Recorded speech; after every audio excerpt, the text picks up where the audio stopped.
Hello, everyone. I'm Julie McConnell. I'm Vice Chair of the congregation. Tom Cole was not able to join us today. He's having surgery later this week, and he's not super mobile at the moment. So thank you for being here. We are going to review the budget that the Budget Committee, the Finance Committee, along with members of all of the ministries of the church put together every year. I'm going to turn it over to Fitz Anderson, our treasurer, to explain what's behind the numbers. We'll have an opportunity for Q&A, and then we're going to ask for a vote. So that's what we have in store for today. Again, thanks for coming, and I'm going to turn it over to Fitz. Thank you, Julie. Good morning, everyone.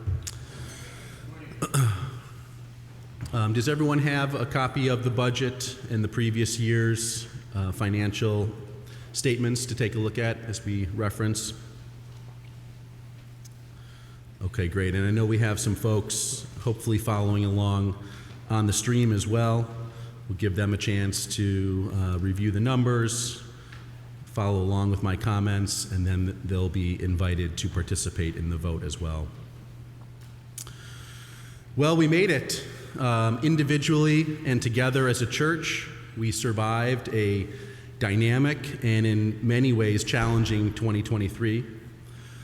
Our pledges, support, and offering income, however, once again surpassed the previous year. 2022 was higher than 2021, 23 was higher than 22, and this year, in 2024, we are projecting to once again exceed last year's contribution. The congregation is really showing its support, and we're very grateful. This year, WCC celebrates its sesquicentennial, been practicing that pronunciation, 150th year anniversary. Really a big deal, a lot of tremendous history of our past, and a pretty exciting future lays ahead as well.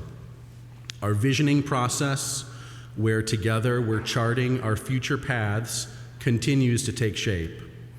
And this spring also brings important discernments and discussions for firming up the future of our pastoral leadership.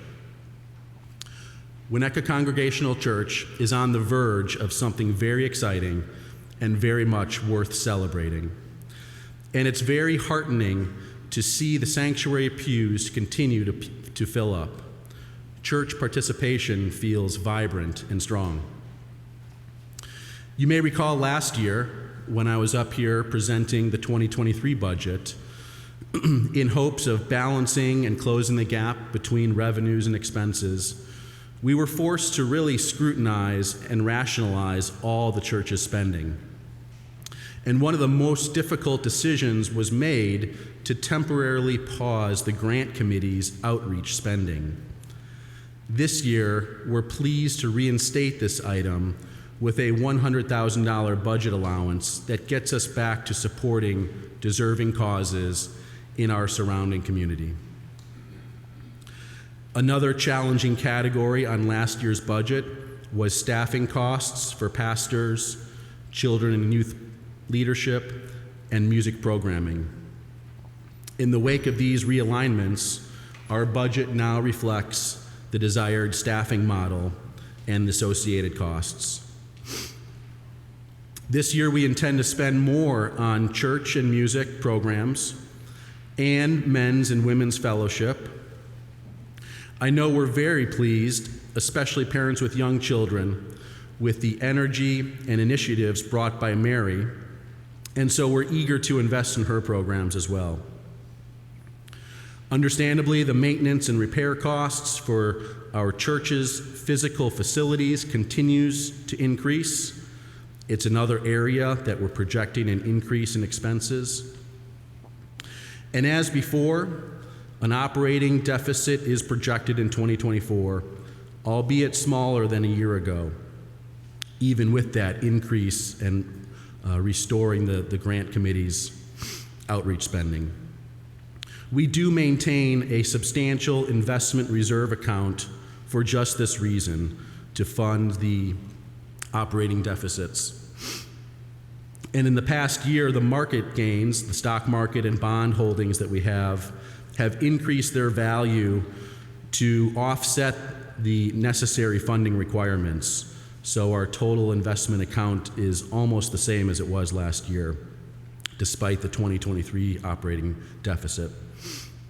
The church's Financial Management Committee watches closely our investment holdings and carries out the necessary funding strategies to ensure a sound fortress balance sheet for the church.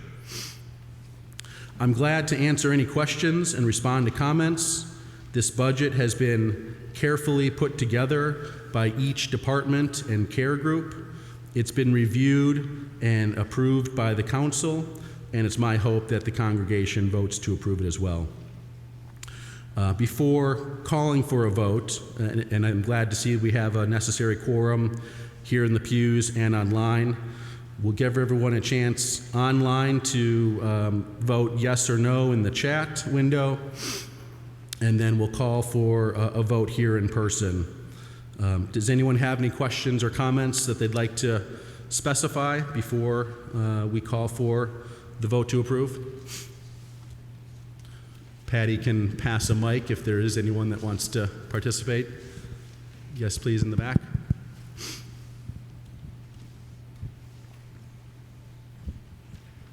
Hi, Cynthia Churchwell here. morning. On a cursory review of the papers, thank you very much for the detail. I have two right off the page one, Yes, please. and I think you've answered one of them. I wondered if the increases in funds into the budget from the unrestricted investments, if that was due to an increase in the percentage or an increase in the values. Do you see what I'm asking? I believe that's due to an increase in the values. I thought that's what you were saying. The Okay. percentage remains the same. I believe And then that's I 5%. have a question about one of the best-kept secrets in the church. Under other income, the last line, the Centennial Loan Fund. I have a continuing interest in that. Do I understand this to mean that there's only one loan outstanding and there have not been payments? Just a point of clarity, not a. Could you say that implied- one more time, Cynthia? Where are you Yes, looking? 4,024, that's the number, just 24. before total other income on page one. Yep. CL, I believe, is the Centennial loan. It would look like interest is due from an outstanding loan to First Progressive Church.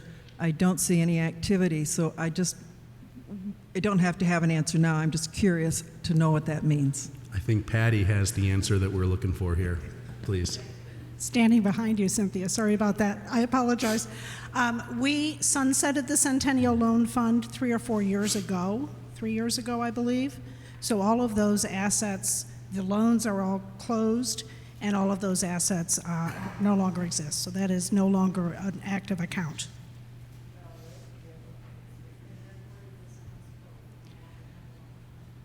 That is a good question. I don't recall if anyone here was on CLF at the time and recall, did they go to grants? Christy, Bruce, I'm looking at you. Well, we decided we weren't in the money lending business and we were in the church business, so we stopped being a lender.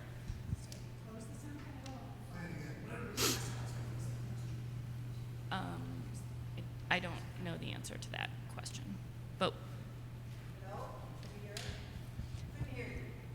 I'm sorry, I don't know the answer to the question, but I know that 3 years ago, we voted as a church not to be in the money lending business, and so we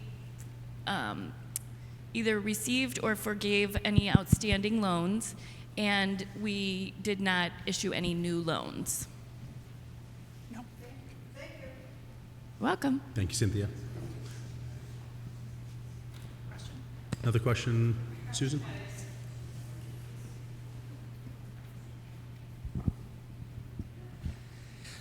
Yes. So two large items that have changed that maybe you could explain a little more. The very top line, the pledges received, looks like our year-to-date is almost 700,000, and our projection is for almost 800,000. That's a pretty big jump. So maybe you could explain that. And then the second large item, you mentioned sort of realigning pastors' expenses and things. And with all our transitions, I can understand how there have been some sort of one-time items, but maybe you could explain how the total costs are going to be less than they have in the past. And then the third item would be, you mentioned continual increases in facilities expenses for the aging building, I presume is what you're referring to. And could you explain where those are and how they're accounted for? Because I see we have depreciation expense, sort of, which is a non-cash item normally. So if you could explain how that's accounted for and what's going on there, if they're significant. The building, deferred maintenance, the tower, should it come down, all those kinds of old building related questions. Sure, thank you for those thoughtful questions. On the first page in the revenue income category, the pledge number is it's a projection. It's a best guess of what we think we will be able to receive by the end of 2024. Pledges or promised amounts to give allow the church to formulate its budget accordingly. We're still grateful for the church support category, which is kind of unannounced gifts. But as you look, the pledges in the past couple of years, 680, 840, 680. Last year's budget was 782. We have this year's budget at around the same number. It's my genuine hope that with the activities around the 150th anniversary, with the moving forward in the pastoral leadership transition, and the energy and excitement around the visioning process, I hope that everyone in the room, in addition to those that aren't, will really feel moved to financially support the church to the best that they can. We don't really push or encourage for the 1/10 tithing, but it's very much, I think, a personal family decision to understand and appreciate the value that you get from the church, and hopefully provide back and reciprocate back to the extent that you can. So we believe that number for pledge income combined with the support amount is attainable, is something we can plan our budget around, and hopefully hope for some upside to that as well. Yeah, so Fitz, how does that 782 number that you're carrying over from this year's budget, which is by $100,000, how does that correlate with the pledges that have been made during the recently ended pledging season? In other words, have the pledges that have not been paid for the coming year risen significantly to support a projection of 782, or are those pledges significantly lower? I don't know exactly where the pledges stand for 2024. There's a couple other folks. Tom Churchwell is actively helping that category and might have some feedback.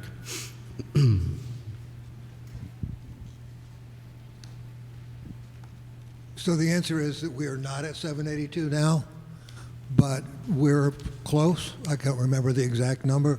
We're still doing cleanup, and I don't think 782 is an unreasonable number at all. Thank you, Tom. I think the next question had to do with the pastor's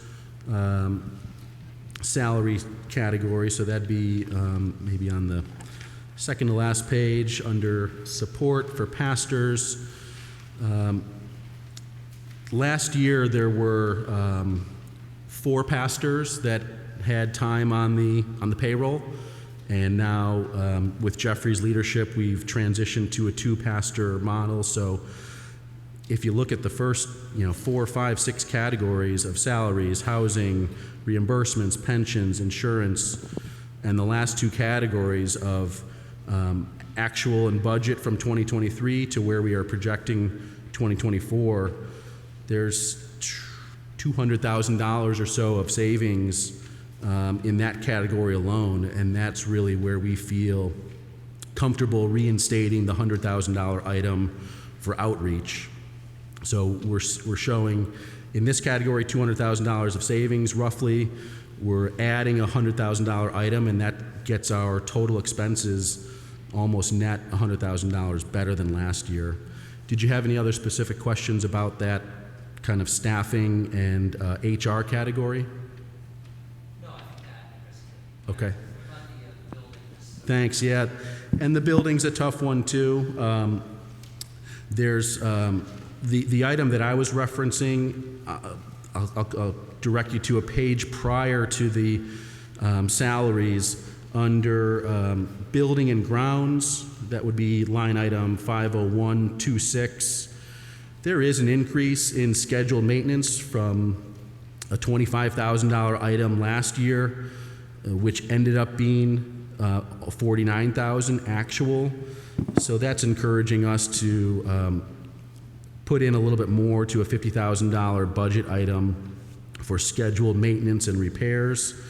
The larger capital items, as you referenced, the tower, that is not captured in here. We continue to do studies. We've interviewed at least 2 consultants for their recommendations and potential scope and cost to repair the tower, which to my understanding is not a immediate impending threat, but certainly something that's going to require a serious look and a decision point on how to repair or treat it going forward. The depreciation is captured, as you mentioned, a non-cash item. It's on the last page. It's right above the total expenses category, and last year was $373,000, down from $377,000, and so we're projecting $370,000, $365,000 in this year. To go down a bit further, there is the total expenses, which does include the depreciation, but that non-bold item at the very end, without depreciation, I think really captures where we project the gain or loss to come in. So $191,000 deficit is what we're projecting this year, which isn't great, but is better than it has been in the past couple of years. Thank you. Susan, did you have? Yeah, no, thanks so much. And you sort of just partially answered my question. So with the deficit, I was looking at the 562, but it's more like 191. I don't know if you can. Okay. I was just looking at the deficit, so the number's actually more like 191 in cash. Where does that? That's correct. Where does the deficit come from? I mean, where do we pull that cash from? Does it come out of an investment fund? Or? It does, yeah. That Patty watches very closely the regular expenses that come out, like payroll. Mm-hmm. And when we have pledges coming in, it's easy to make those expenses out of the checking account or the money market accounts. The summertime tends to be a little bit of a seasonal thing where some folks might not be pledging as regularly as they might have to start the year or to finish the year. So there's a little bit of a downturn in the money coming in during the summertime, but there's still operating costs that continue throughout the summer, throughout all seasons.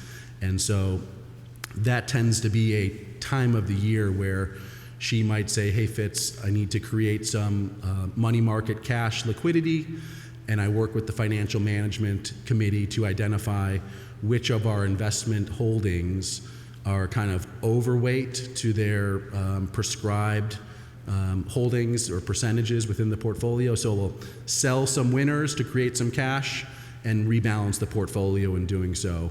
So the operating deficits and funding requirements does come from the church's cumulative investment reserve, the CIR, which is a blend of stock holdings and bond holdings.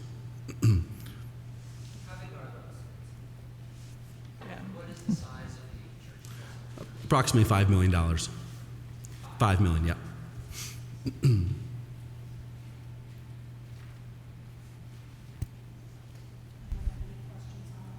Okay. Any other questions or comments before we conduct the vote?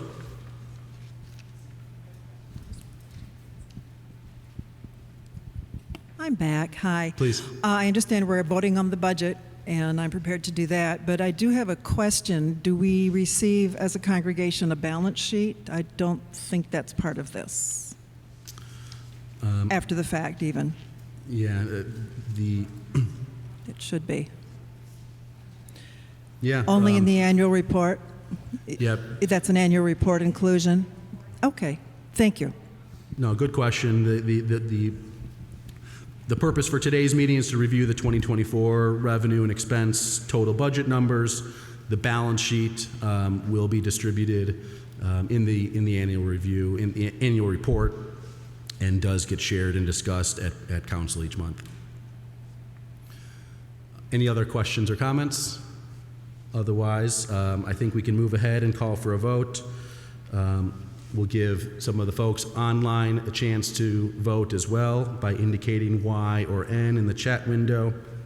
But I do think we have a quorum here in the sanctuary. So all voting in favor of the proposed 2024 budget, please raise your hand to be counted.